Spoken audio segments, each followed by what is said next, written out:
नमस्कार। साहित्य तक के बुक कैफ़े के एक दिन एक किताब में मैं जयप्रकाश पांडे आपका स्वागत करता हूं। आज मैं हिमालय के संतों की रहस्य गाथा इस पुस्तक के साथ उपस्थित हूं। इसके लेखक हैं डॉक्टर संत एस धर्मानंद। एस धर्मानंद भारत में पैदा नहीं हुए, त्रिनिडाद में पैदा हुए, त्रिनिडाद एंड टोबैगो।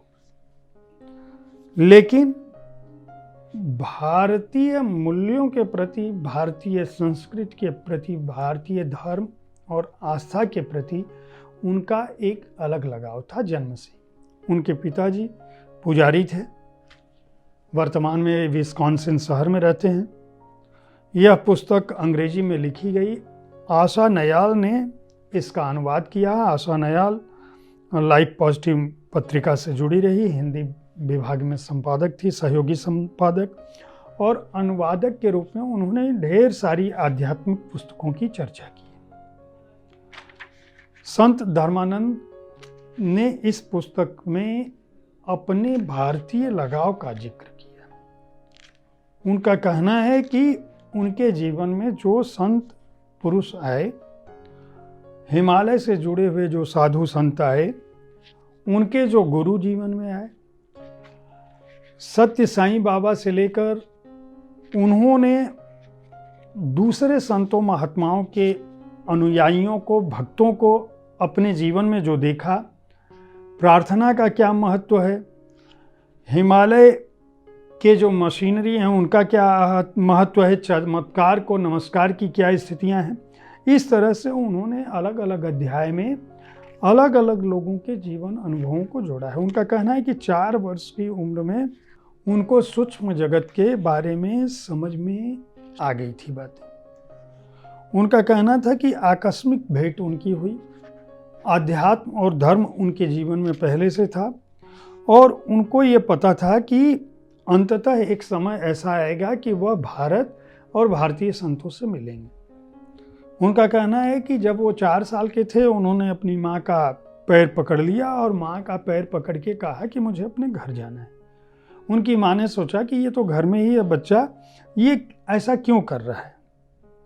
उन्होंने कहा कि मुझे अपने जन्म दिवस की सारी घटनाएं याद हैं और जो शब्द थे उनके वो ये हैं कि मैं मृत्यु से जीवन में नहीं आया था, बल्कि मैं जीवन से जीवन में आया था।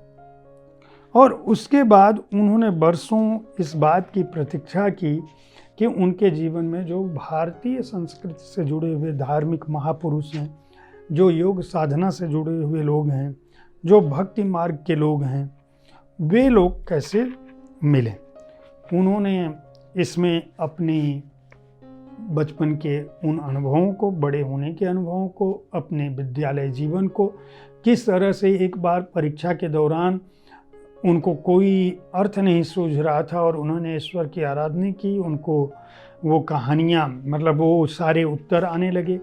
उन्होंने किस तरह टॉप किया, किस तरह से वो अमेरिका के एक कॉलेज में गए पढ़ने, उसका जिक्र किया है। और उसके बाद उन्होंने दूसरे भाग में, मतलब उन्होंने पहले कहा है कि कोई न कोई अज्ञात शक्ति है, और उसके बाद उन्होंने भाग 2 में हिमालय के श्री स्वामी राम के प्रसंग का जिक्र किया है, हरिहर महाराज जी के प्रसंग का जिक्र किया है, काशी बाबा से जुड़े प्रसंग, हरिहर नंद भारती के प्रसंग, स्वामी आत्मानंद सरस्वती के प्रसंग, श्री सत्य साईं बाबा के प्रसंग, मतलब सत्य साईं बाबा के भक्तों के प्रसंग कि उन्होंने उनके जीवन में किस तरह से चमत्कार हुआ, संत जी के प्रसंग, और इनके बहाने सफलता, भूत प्रेत, प्रार्थना, चमत्कार, योग, पुनर्जन्म, उपचार, योगियों का जीवन, छुआछूत, प्रकृति, संचय, सभी की बातें की है। यह पुस्तक धार्मिक प्रवृत्ति और धार्मिक प्रकृति के लोगों के लिए उपयोगी हो सकती है, जो रहस्यवाद में, चमत्कारों में और हिंदू धर्म संस्कृति और हिमालय की कंदराओं में बैठे ऋषि मुनियों के जीवन के बारे में, जानना समझना चाहते हैं वे इस पुस्तक को खरीद सकते हैं। प्रभात पेपरवर्क्स ने इसे प्रकाशित किया है और 310 पृष्ठों के इस पुस्तक का मूल्य 400 रुपये है। उम्मीद है साहित्य तक का यह एपिसोड आपको पसंद आया होगा। इस कार्यक्रम में आप किस तरह की पुस्तकों की चर्चा चाहते हैं, इनके बारे में अपनी राय से हमें ज़रूर अवगत कराएं।